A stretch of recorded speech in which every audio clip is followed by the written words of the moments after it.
Okay, here we are, day 4 of 365. Um, today was today's meditation was a little more challenging. I knew it would inevitably happen at some point in time. Um, my mood is not in a great place, which I, you know, secretly hoped would never happen again. But here we are, and I think it's maybe even more valuable that at this current moment in time, I feel like I'm in a bit of a low.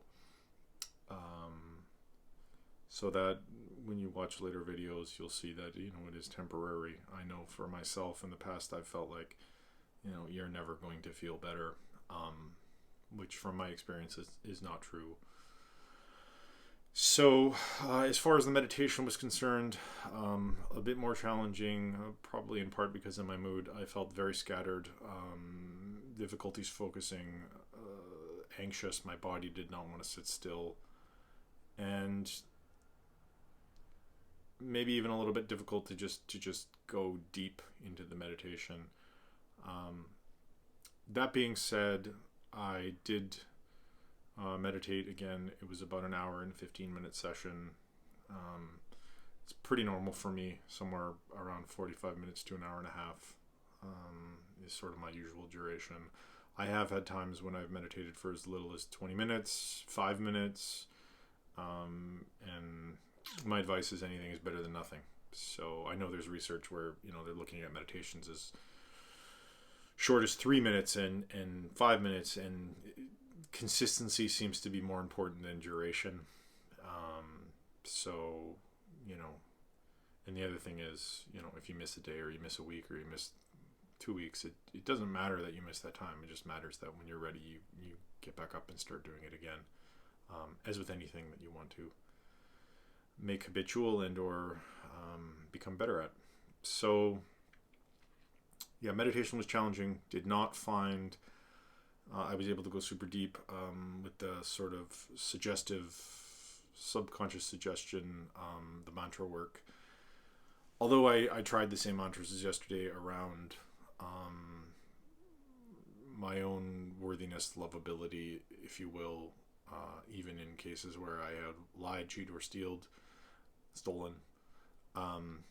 And so I went back into that because I struggled with it yesterday, and I had some insights as a result. And I didn't find it difficult. The sort of wall in my subconscious that was not allowing that message to go in didn't seem to be there anymore. I seemed to be able to sort of receive that message, although no real emotional response one way or the other.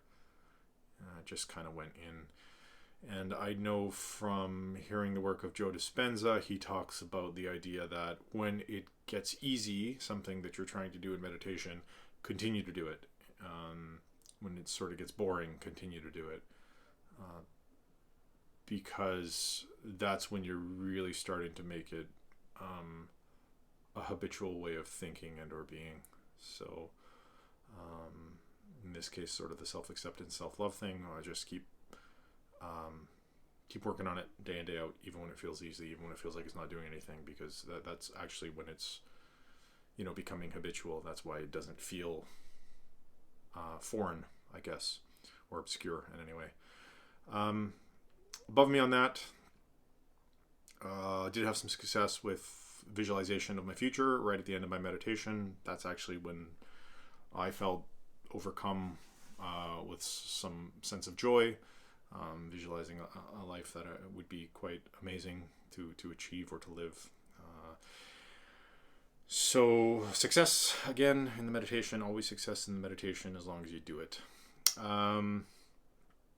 Lastly, I just listened to a really interesting podcast, Huberman Lab. I know I've talked about it before. I'm sure I'll talk about it again. This one was with Dr. Nolan Williams out of Stanford, and they talked about alternative treatments for depression, which for anyone watching that is experiencing it, anyone who's taken SSRIs, anybody who's gone through cognitive behavioral therapy, and maybe you have or have not experienced some relief. It doesn't work for everybody. Not everything works for everybody. They even talk about the idea of different types of depression, pointing out that there may be different types, i.e. different treatments might work better than others for different people.